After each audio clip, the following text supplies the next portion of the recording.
Nós vamos então hoje para a segunda leitura do livro de Êxodo. Vamos só relembrar alguns pontos importantes para a gente ver como Deus é bom e ele cumpre o que promete, né? Abram suas Bíblias lá em Gênesis capítulo 15. Gênesis 15, versículos 13 e 14. 15, versículos 13 e 14. Está escrito lá: Então o Senhor lhe disse a Abraão, né? Saiba que os seus descendentes serão estrangeiros numa terra que lhe não os pertencerá, onde também serão escravizados e oprimidos por 400 anos. Mas eu castigarei a nação a quem servirão como escravos, e depois de tudo sairão com muitos bens. Então, a promessa de Deus a Abraão lá, quando chamou Abraão e fez uma aliança com ele. Vamos ler também Gênesis capítulo 46, versículos 13 e 4. Estamos relembrando aqui. Gênesis capítulo 46, versículos 3 e 4, né? Quando bateu a fome lá em Canaã, José no Egito, chamando toda a família do pai dele, Jacó, para o Egito. E Jacó tinha uma aliança com Deus e permanecer em Canaã. Ele estava com medo de descer para o Egito. Aí, no versículo 46, versículo 3, Deus fala com Jacó: Eu sou Deus, o Deus de seu pai. Disse ele: Não tenha medo de descer ao Egito, porque lá farei de você uma grande nação. Eu mesmo descerei ao Egito com você, e certamente o trarei de volta. E a mão de José fechará os seus olhos. Então, duas promessas a Abraão, agora a Jacó. Antes de Jacó teve Isaac. E agora nós vamos ler aqui Gênesis 50, 50, versículos 22 a 26. Só relembrando aqui, para entrarmos na aula de hoje. Versículo 22. José permaneceu no Egito.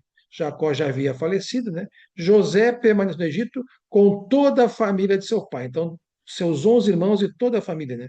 Viveu 110 anos e viu a terceira geração dos filhos de Efraim. Além disso, recebeu como seus os filhos de Maquir, que é filho de Manassés. Antes de morrer, José disse a seus irmãos: Estou à beira da morte, irmãos, mas Deus certamente virá em auxílio de vocês, né, lá no Egito, e os tirará dessa terra, levando-os para a terra que prometeu com juramento a Abraão, a Isaque e a Jacó. E José fez que os filhos de Israel, né, lhes prestassem um juramento, dizendo-lhes: Quando Deus intervir em favor de vocês, leve os meus ossos daqui, e isto vai acontecer. E nós entramos em Êxodo. Passaram-se os 400 anos de escravidão. O faraó atual não conhecia José e sua geração. O povo de Israel todo escravo, uma grande nação agora, aquilo que prometeu para Abraão, Isaque e Jacó. Lemos o capítulo 1, a opressão do faraó, matar as crianças, Deus interveio e salvou Moisés, né? Moisés foi salvo, Moisés nasceu, cresceu no meio dos egípcios, matou um egípcio, fugiu para Midian, nós lemos isso. Deus viu a opressão e foi atrás de Moisés. Vamos reler o capítulo 3, então, para entrarmos no 4. Uma leitura rápida aqui, então, do capítulo 3, para que fiquemos com a nossa mente bem acesa quanto ao que já lemos, né? Moisés pastoreava o rebanho de seu sogro Jetro, que era sacerdote de Midian. Um dia levou o rebanho para o outro lado do deserto e chegou a Horebe, o monte de Deus, né? Esse monte de Deus, o monte de Horebe e o monte também de Sião, né? Ali o anjo do Senhor lhe apareceu numa chama de fogo que saía do meio de uma sarça. Moisés viu que, embora a sarça estivesse em chamas, não era consumida pelo fogo. Que impressionante, né? Pensou ele, né? Por que a sarça não se queima? Vou ver isso mais de perto, né? O Senhor viu que ele se aproximava para observar, e então, do meio da sarça, Deus o chamou: Moisés, Moisés, eis-me aqui, respondeu ele. Então disse Deus: Não se aproxime, tire a sandália dos pés, pois o lugar em que você está é terra santa. Então, aqui nós aprendemos: aonde está Deus é santo. Disse ainda: Eu sou o Deus, o seu pai, o Deus de Abraão, o Deus de Isaque, o Deus de Jacó. Então Moisés cobriu o rosto, pois teve medo de olhar para Deus. Disse o Senhor: De fato, tenho visto a opressão sobre o meu povo lá no Egito. Tenho escutado o seu clamor por causa dos seus feitores, e sei quanto eles estão sofrendo. Por isso, desci para livrá-los das mãos dos egípcios e tirá-los daqui para uma terra boa e vasta, onde manam leite e mel, a terra dos cananeus, dos hititas, dos amorreus, dos ferezeus, dos heveus e dos jebuseus. Pois agora o clamor dos israelitas chegou a mim, e tenho visto como os egípcios os oprimem. Vá, pois agora eu o envio ao Faraó para tirar do Egito o meu povo, os israelitas. Moisés, porém, respondeu a Deus: Quem sou eu para apresentar-me ao Faraó e tirar os israelitas do Egito? Deus afirmou: Eu estarei com você. Esta é a prova de que eu sou quem o envia. Quando você tirar o povo do Egito, vocês prestarão culto a Deus neste monte. Moisés perguntou: Quando eu chegar diante dos israelitas, eles disseram: O Deus dos seus antepassados me enviou a vocês. E eles me perguntarem: Qual é o nome dele? Que lhes direi? Disse Deus a Moisés: Eu sou o que sou. É isto que você dirá aos israelitas: Eu sou, me enviou a vocês. Né? O eu sou é o Yahvé. Disse também Deus a Moisés: Diga aos israelitas: O Senhor, o Deus dos seus antepassados, o Deus de Abraão, o Deus de Isaque, o Deus de Jacó, enviou-me a vocês. Este é o meu nome para sempre, nome pelo qual serei lembrado de geração em geração. Ou seja, Senhor Yahvé, eu sou. Vá, reúna as autoridades de Israel e lhe diga-lhes: O Senhor, o Deus dos seus antepassados, o Deus de Abraão, de Isaque e de Jacó apareceu a mim e disse: Eu virei em auxílio de vocês, pois vi o que lhes tem sido feito no Egito. Prometi tirá-los da opressão do Egito para a terra dos cananeus, dos hititas, dos amorreus, dos ferezeus, dos heveus e dos jebuseus, terra onde manam leite e mel, né? Canaã, né? Terra dos descendentes de Cã. As autoridades de Israel o atenderam. Depois vos atenderão. Depois você irá com elas ao rei do Egito, ele lhe dirá: O Senhor, o Deus dos hebreus, veio ao nosso encontro. Agora, deixe-nos fazer uma caminhada de 3 dias, adentrando o deserto, para oferecermos sacrifício ao Senhor, o nosso Deus. Eu sei que o rei do Egito não os deixará sair, a não ser que uma poderosa mão o force. E Deus vai forçar, né?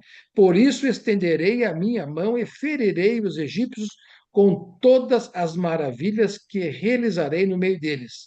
Depois disso, ele os deixará sair. As maravilhas serão as 10 pragas, né?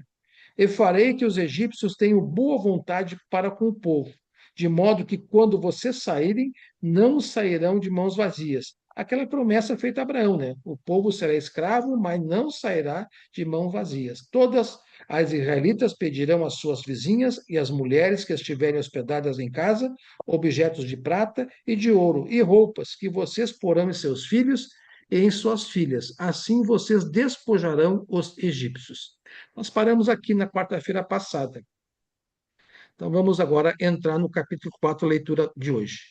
Moisés respondeu: E se eles não acreditarem em mim, nem quiserem me ouvir e disserem: O Senhor não lhes apareceu? Então o Senhor lhe perguntou: Que é isso em sua mão? Uma vara, respondeu ele.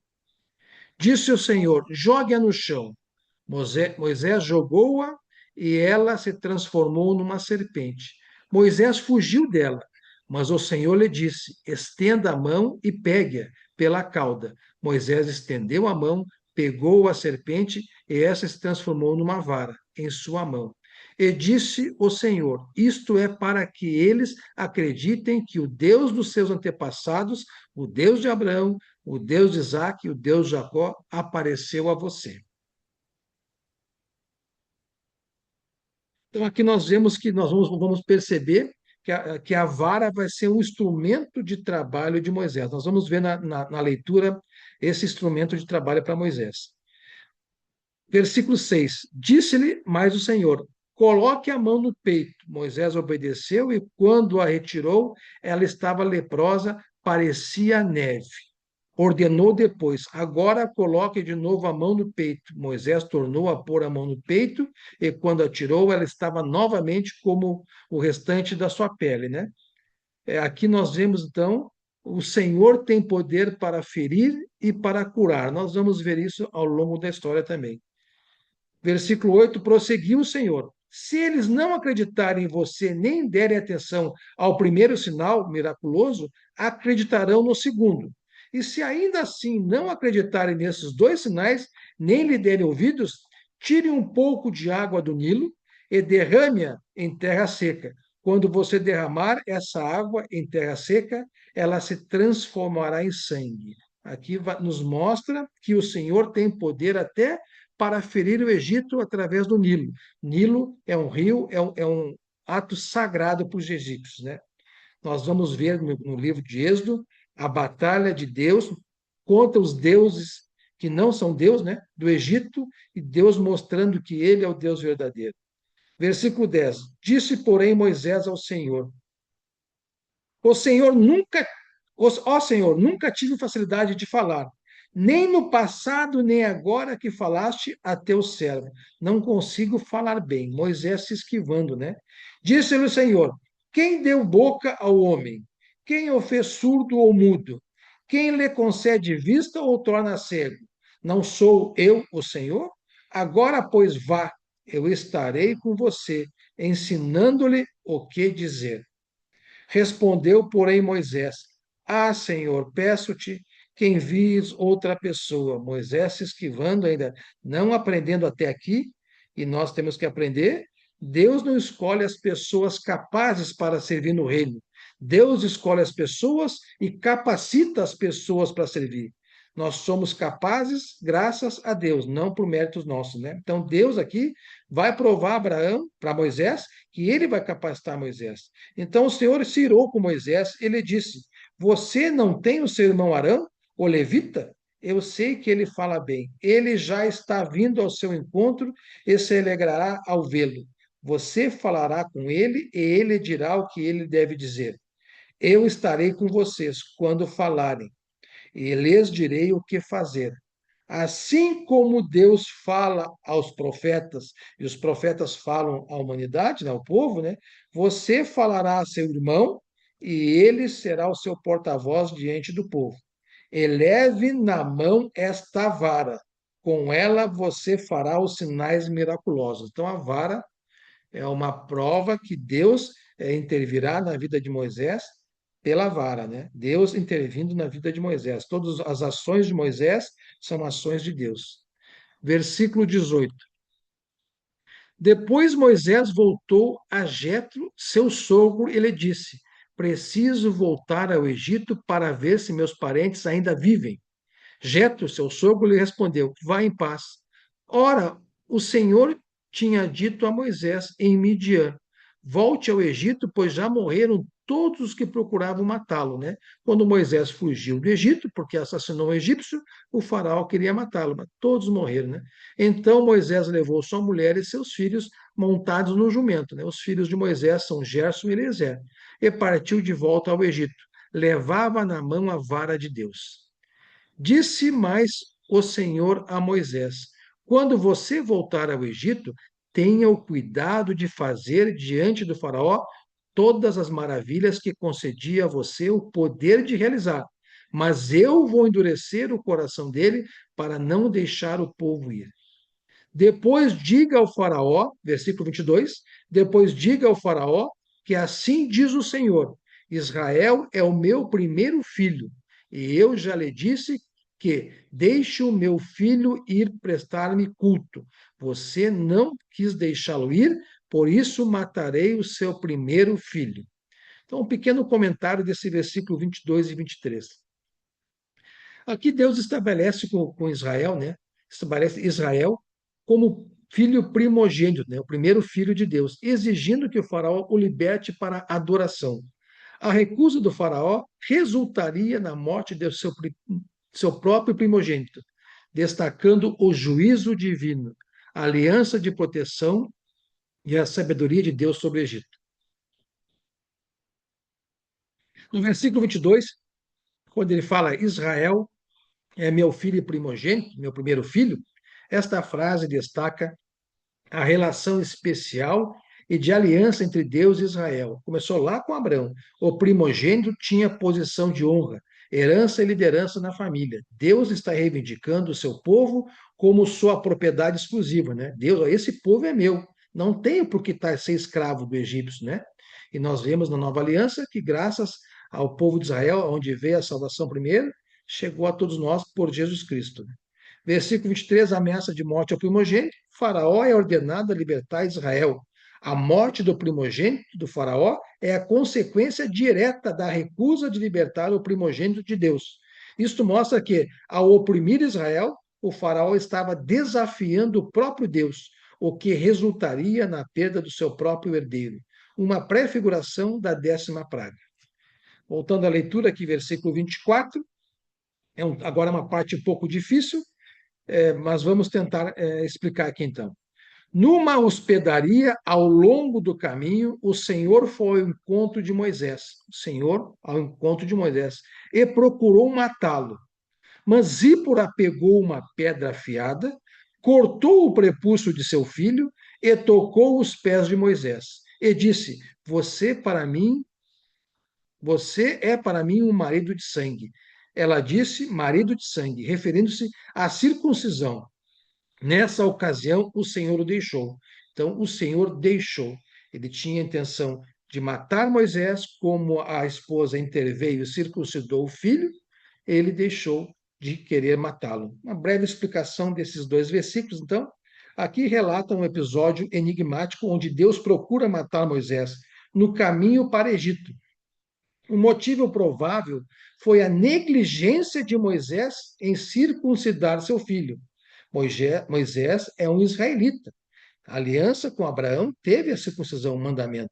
Então ele violou a aliança com Abraão. Lá em Gênesis capítulo 17, versículo 14, que nos diz, lá, ordem para Abraão, qualquer do sexo masculino que for incircunciso, que não tiver sido circuncidado, será eliminado do meio do seu povo. Quebrou a minha aliança. Então, o Moisés não circuncidou seu filho. Seu filho deveria morrer e o próprio Moisés, porque não, como pai, a obrigação tinha de circuncidar seu filho, mas graças à esposa, ela o fez. E por a esposa de Moisés, circuncida seu filho, aplacando a ira de Deus que deixa Moisés. Deus é justo. Isso é muito importante a gente entender. Ah, Deus é misericordioso. Ele é misericordioso, mas ele é justo. Se ele diz que vai fazer, vai fazer. Se ele disse que quem não era circuncidado por desobediência merecia a morte, iria morrer. Assim como tem o juízo eterno. Existe o juízo eterno, quem não for fiel até a morte vai ter a condenação eterna. Não pense porque por sermos bons, por ser um Deus misericordioso, por sermos negligentes, desobedientes, Deus vai nos salvar. Não, desde o começo ele prova a sua justiça. Então, aqui, pontos-chave para essa explicação: a falha de Moisés. Como líder da libertação de Israel, então Moisés vai se apresentar ao povo de Israel para salvar o povo de Israel. Moisés deveria ser exemplo, a obediência da aliança. Sua falha em circuncidar seu filho primogênito demonstrou uma desobediência grave ou negligência diante da missão sagrada que recebera, o que gerou a ira divina. Aqui é um exemplo para nós também.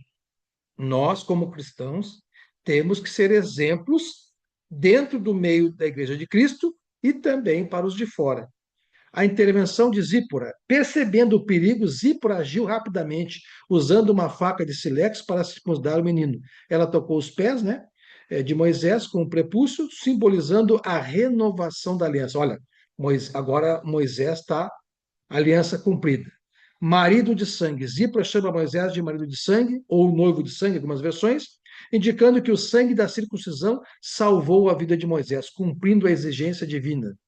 Lição teológica agora, contexto teológico. A passagem destaca que Deus leva a obediência a sério. Então, lição para nós: Deus leva a obediência a sério, especialmente para seus líderes. A conformidade com a aliança era inegociável. Não podemos negociar com Deus a obediência aos mandamentos existentes agora na nova aliança. E a salvação veio através da intervenção de Zípora. Esse texto é considerado um dos mais complexos e antigos da Bíblia, evidenciando que a obediência é essencial, principalmente para os que exercem papel de influência sobre os demais. Tem uma passagem em Tiago, capítulo 3, versículo 1, que reforça isso. Quando Tiago, irmão de Cristo, fala aos cristãos, né? Meus irmãos, não sejam muitos de vocês mestres, pois vocês sabem que nós, os que ensinamos, seremos julgados com maior rigor. Então, aqueles que se destacam, que estão à frente, liderança, têm muito maior rigor em ser exemplo. Todos têm que ser exemplos, mas aqueles que têm influência sobre os demais, Moisés aqui iria libertar o povo de Israel. Ele teria que ser exemplo, não deveria ter nenhuma mácula visual que o deixasse ser repreensível, né? Por isso que o presbítero tem que ser irrepreensível. Nada na vida dele pode ser repreendido. Ah, mas o fulano lá não pode ser presbítero, não tem filhos crentes, é casado com foi duas, três mulheres, tem as qualificações. Então, essas pessoas que têm esse destaque de liderança, eles têm que ter maior observância. Todos têm que observar os mandamentos, mas esses muito mais, né? Então, paramos aqui no versículo, exemplo do versículo 24 e 26. Voltamos para a leitura do 27. Então o Senhor disse a Arão: vá ao deserto encontrar-se com Moisés. Ele foi, encontrou-se com Moisés no monte de Deus e o saudou com um beijo. Esse monte de Deus vai ficar muito conhecido desde então. Moisés contou a Arão tudo o que o Senhor lhe tinha mandado dizer e também falou-lhe de todos os sinais miraculosos que lhe havia ordenado realizar. Assim Moisés e Arão foram e reuniram-se com todas as autoridades dos israelitas, os anciãos, né? Anciões. E Arão lhes contou tudo o que o Senhor dissera a Moisés. Em seguida, Moisés também realizou os sinais diante do povo, e eles creram. Quando o povo soube que o Senhor decidira vir em seu auxílio, tendo visto a sua opressão, curvou-se em adoração. Capítulo 5. Depois disso, Moisés e Arão foram falar com Faraó e disseram: assim diz o Senhor, o Deus de Israel: deixe o meu povo ir para celebrar-me uma festa no deserto. O Faraó respondeu: quem é o Senhor, para que eu lhe obedeça e deixe Israel sair, né? O egípcio tinha vários deuses, né? Quem é o Senhor? Quem é a Vé? Quem é esse Deus eu sou? Não conheço o Senhor e não deixarei Israel sair. Deus, nós vamos ver, vai se fazer conhecer com as 10 pragas ao Faraó. Faraó vai conhecer o Iavé. Eles insistiram: o Deus dos Hebreus veio ao nosso encontro. Agora permita-nos caminhar 3 dias no deserto para oferecer sacrifícios ao Senhor, o nosso Deus. Caso contrário, ele nos atingirá com pragas ou com espada. Então, o povo mesmo, se o povo não obedecer ao mandamento de Deus de reverenciá-lo, oferecer sacrifícios, adorá-lo, o povo será castigado. Mas o rei do Egito respondeu: Moisés e Arão, por que vocês estão fazendo o povo interromper suas tarefas? Voltem ao trabalho.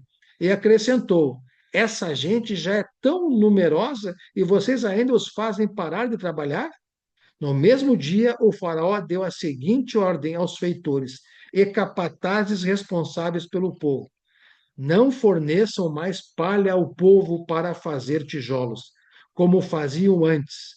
Eles que tratem de ajuntar palha, mas exijam que continuem a fazer a mesma quantidade de tijolos. Não reduzam a cota, ou seja, não diminuam as condições deles e mantenham a produção. Eles que se virem atrás das palhas, né?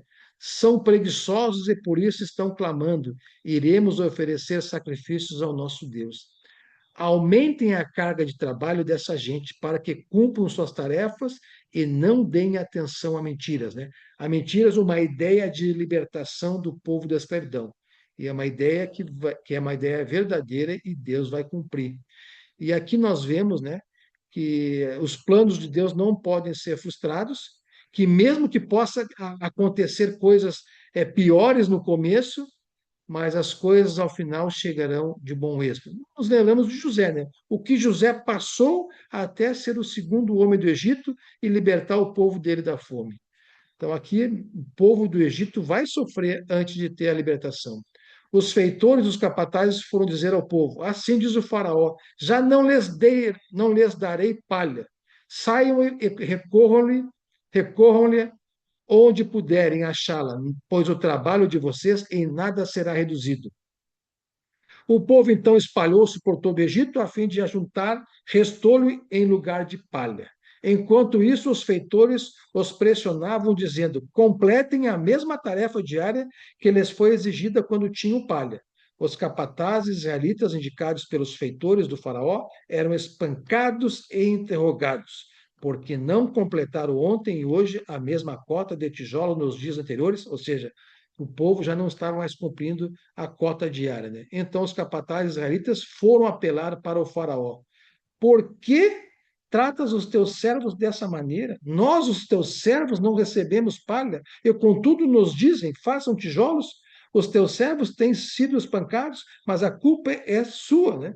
Respondeu o faraó, preguiçosos é que vocês são, preguiçosos, por isso andam dizendo, iremos oferecer sacrifícios ao Senhor. Agora voltem ao trabalho, vocês não receberão palha alguma, continuem a produzir a cota integral de tijolos.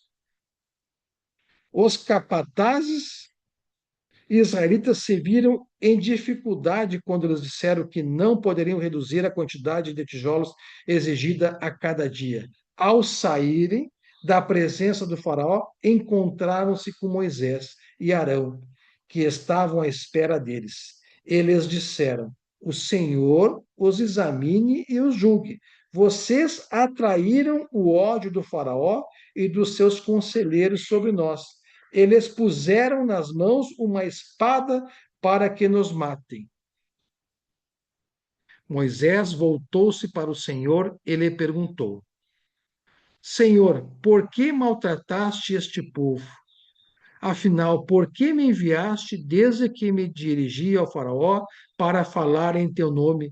Ele tem maltratado este povo e tu, de modo algum, libertaste o teu povo. Então, o Senhor vai responder a Moisés. Aqui eu não vou seguir na leitura para não ficar extensa por causa dos comentários. Nós vamos parar aqui na quarta-feira que vem, retomamos neste ponto, quando Moisés fala para Deus o porquê disso se não surtiu efeito e, pelo contrário, o povo está sendo castigado. Nós temos que aprender a ter paciência no Senhor. Deus, nós vamos ver isso, tá bom? Eu vou parar aqui a gravação.